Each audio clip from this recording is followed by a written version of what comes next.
Okay. Um, Good evening, everybody. We're finally back from the hospital. We were back yesterday late afternoon. It's it's been an extremely crazy week. I didn't even get on until now because I had put my back out sleeping on a hospital bed for the last week and being at work and stuff, and I finally was able to relax myself, and I took 2 muscle relaxers, and it basically knocked me out. So I'm hoping that I will feel better and ready for work tomorrow.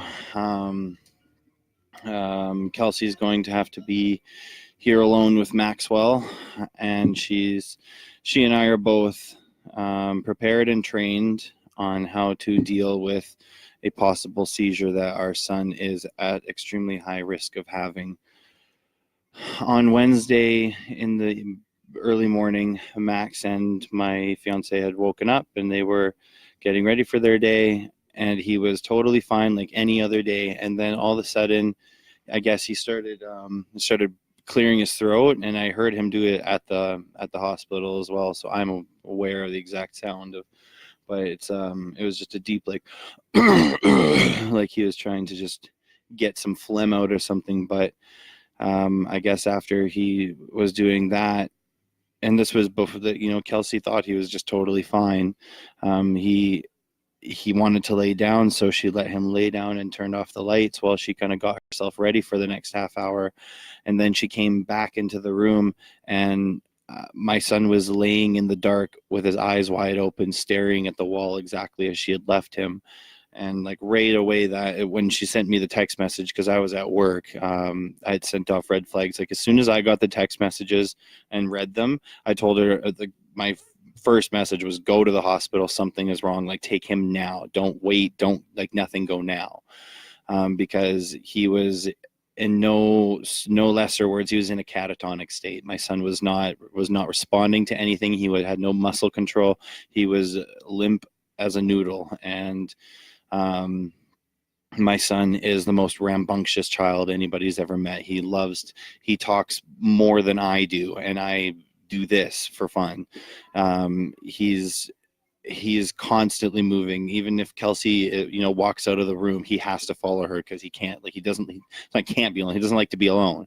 So the fact that he laid there with his eyes open for so long was just concern all of it its own. But um, after concerns of her own, and then myself as well, she and her sister had gotten him and themselves dressed into the car, and they were on their way to the hospital when my son started to have a seizure in the back seat of the vehicle in his car seat while they were on their way. My son was foaming at the mouth. His arms and legs were flailing. He was clenching his teeth. He was shaking his head, the whole 9 yards.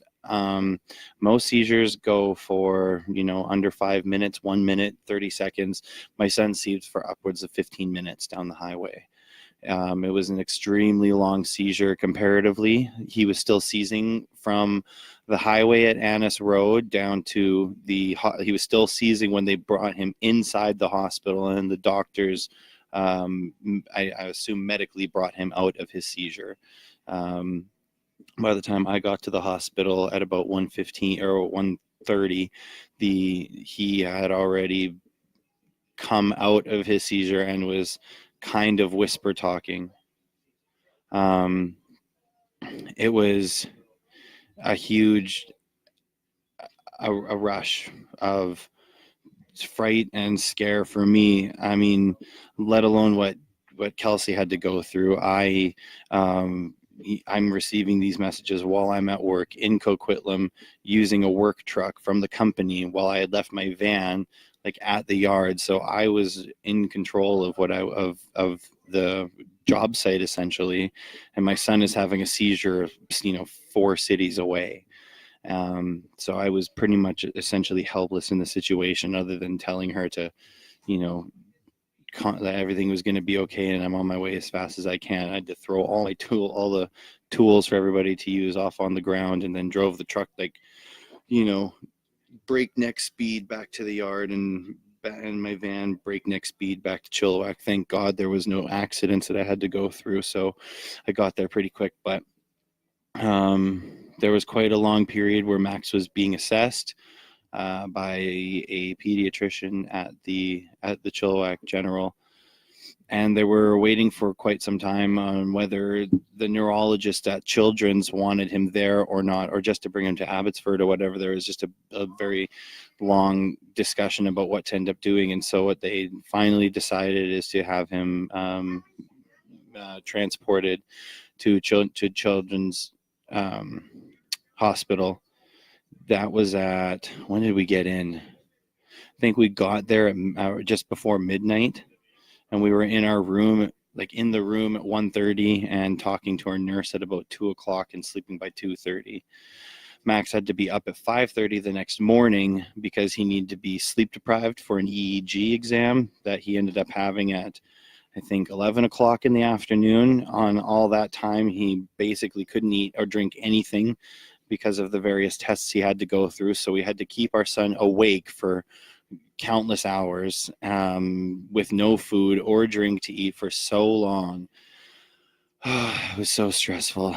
I was really, honestly, of everything that like I personally went through, having him not be able to eat like hours just because he wanted to eat cereal, and every time we told him he had to wait, it was just unbearable to listen to this kid not just cry and be, and like, you know, not wanting to listen to it, but like wanting to feed him so bad, just wanting to give him the food and substance and just let him relax. But we needed to find out what was wrong. So he had an EEG, he went through an MRI, he had an LP, which is a lumbar puncture, which is a spinal tap.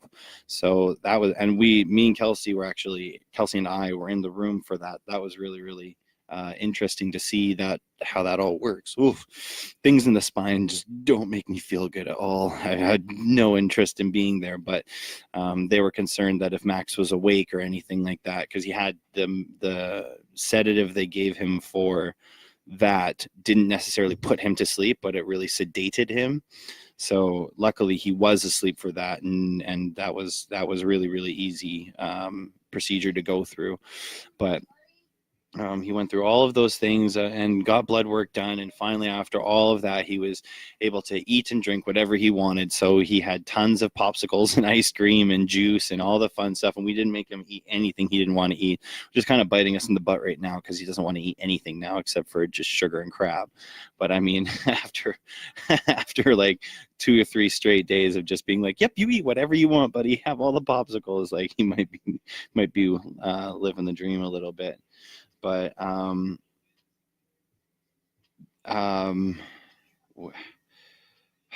not out of the woods yet. He had all of his tests come back, and they came back negative for infection of various no head trauma, no. He had signs of a seizure in his hippocampal region on the right side of his head. And we're not necessarily like, I know what the hippocampus is it has to do with it's basically your memory bank, but he doesn't seem to be showing any signs of memory issues. Like he hasn't had any issues talking about past situations, and has total functions of everything, functional usage of everything. But he's constant, and I shouldn't say constantly, but consistently complaining of forehead pain, and he keeps rubbing it, and it's causing us some worry because it's causing him worry, and he's kind of really upset about it. And I mean, we're super sensitive to everything that's going on. I mean, you know, he's complaining about arm pain, and I'm touching it and asking various questions. And anytime he kind of looks around at all, like I'm asking him, I kind of have like a little set that I go through. I ask him like his name, mommy and daddy's name, where he is, how old, how many fingers I am holding up, how old he is, how old he's going to be. And then I ask him to push on both my fingers just so that he's, you know, pushing on an existing force. And I mean, the nurse said that that's fine and all. They didn't tell me that I was doing anything wrong. And to basically like having some sort of test that you can make sure your son is conscious. Because I mean, What we're concerned about is him having absent seizures where he just spaces off and you don't know he's having a seizure. And if he starts off in having one of those, like he's at extremely high risk of having another, full on, I don't know what they are when like he shakes, but like a full seizure. We have the medicine for that. He's on a medicine that we have to give him morning and night called Keppra. This medicine is known to make some children um, become extremely enraged. They actually call it Keppra rage. So I'm hoping that our son doesn't end up having that. He is on the high dose that is to be concerned with for that to happen. The other thing is it causes him to be a little bit unstable, so he walks around a little loose-legged now. We've been told that he could get better at it as time goes on, but for now, just him walking is just, he's not like going to fall into anything, but he is just loose. It's really hard to watch. It's really hard to go through because we've had this son who essentially, and I've said multiple times, like, knock on wood, he's had nothing go wrong with him. He's had been the epitome of perfect. He's temperamental where kids are supposed to be temperamental, and amazing where you want your kids to be amazing. So to have him go through this has been extremely, extremely eye-opening at how quickly things can just turn around on you. I mean, I don't think it's actually even hit me quite yet what's happened with my son. We're kind of taking it minute by minute. Even we went today to go to Walmart. We went to go to Walmart today to go get Febreze and Air Raid because we came back to the house and found out through rancid smell that something has died in the walls. There's some sort of rat or rodent that died, and we tried to find it, but it's somewhere in the stud. It's somewhere.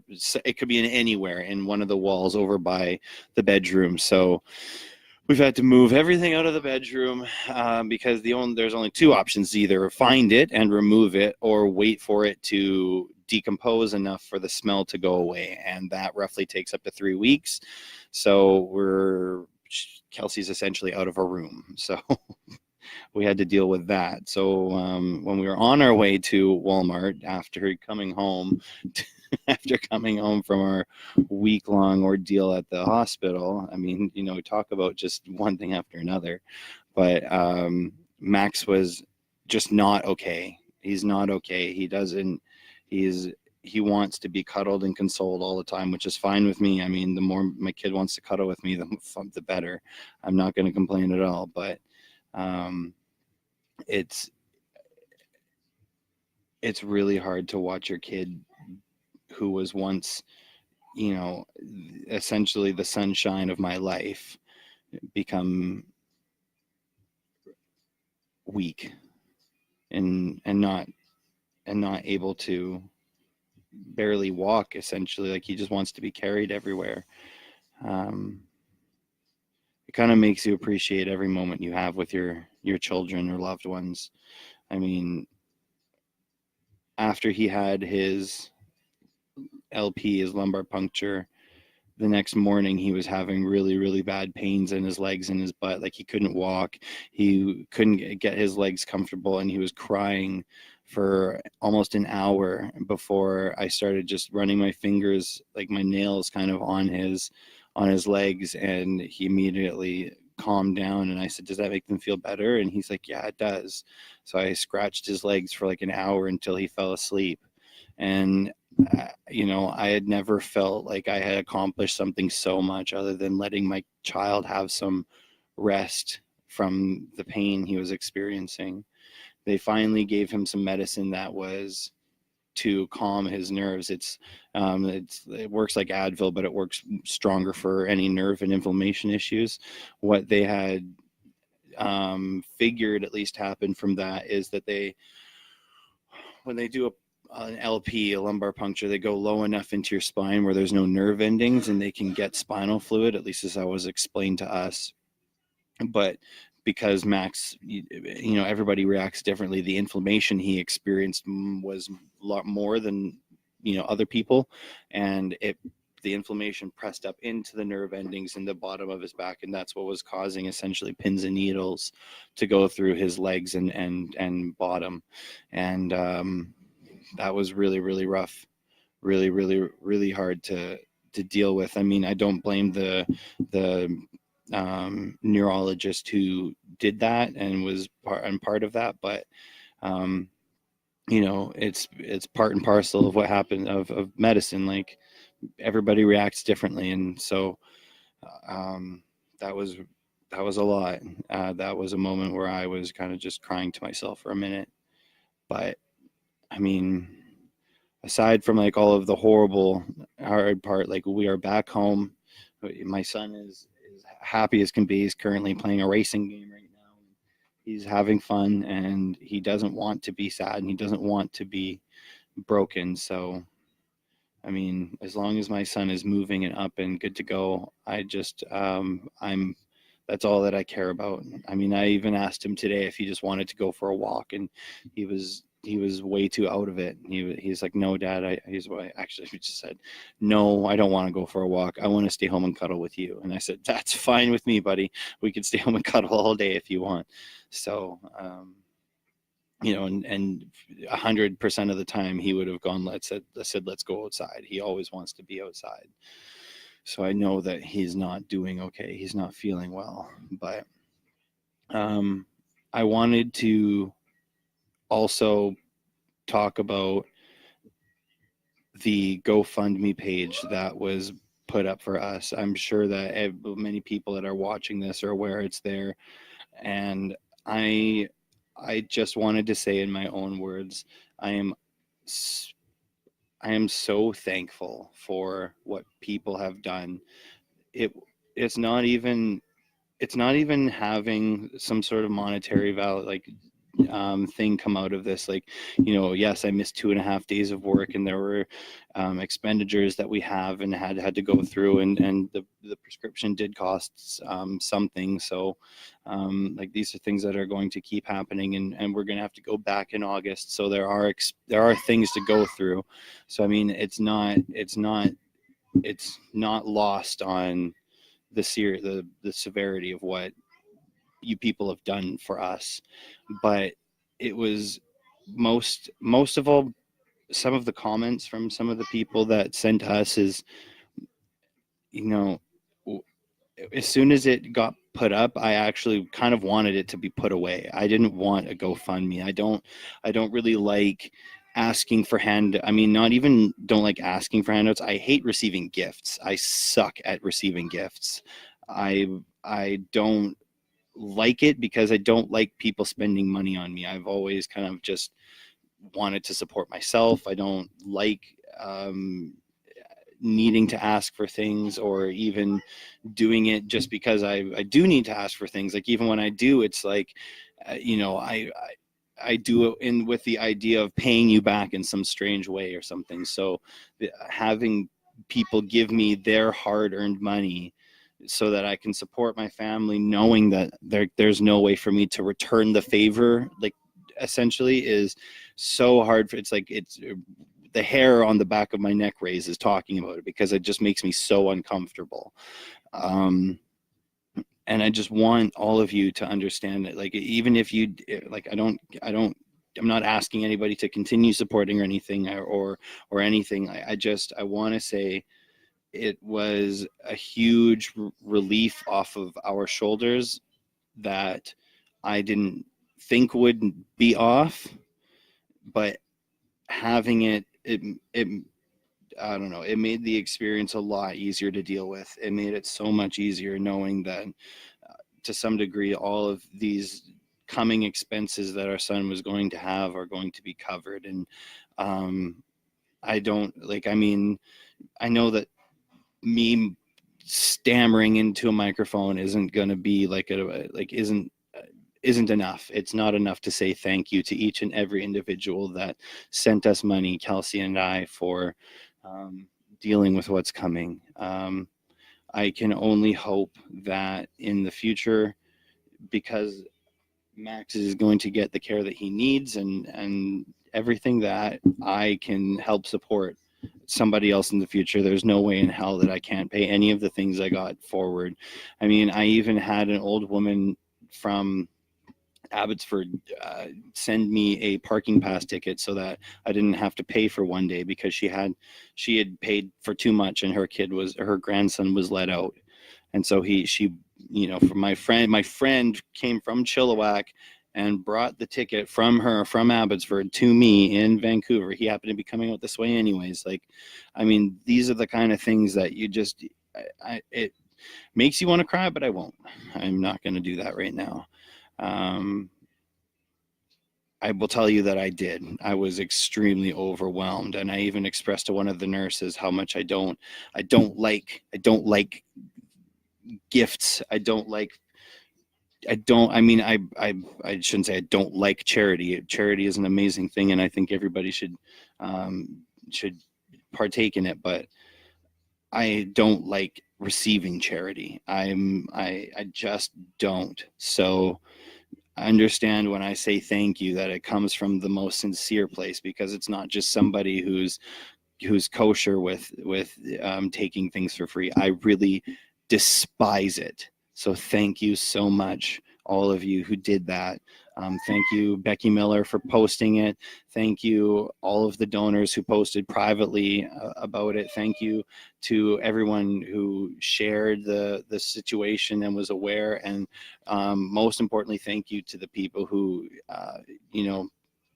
had Max in their prayers and in their thoughts, because as a religious person, I can only hope and assume that made a huge difference on the situation, is having so many people care about him. And I mean, that's even the reason why I made my status in the first place, is because who am I to ask for my son to be better? I don't feel like I'm a very good person. Sometimes I don't feel like I'm the best person. So I kind of felt that it would be better to have better angels praying for my son than just me.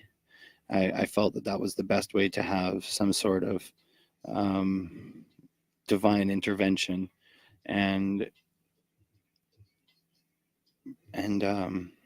yeah, I really just want to say thank you for all of you who cared and bothered to pay attention and keep yourselves updated and called, and especially like thank you to the people who drove, like Adam and Leah, my dad and his wife. I want to thank you guys so much for driving and clothes out to us, and the things that my wallet and everything that we had just left behind and forgotten about. Like, thank you for doing that, and bringing us food. That was a really big deal too. Like, I don't know what I mean, I was hardly able to eat. So, I mean, just having that accessible and quickly was just nice. It was just nice having all this done. And thank you to Kelsey's grandma, who cleaned our house while we were gone. Like, I mean, we came home to this, and it was like, I was like, oh man, the house is going to be a disaster, because I just tore through everything, grabbing what I could remember to grab.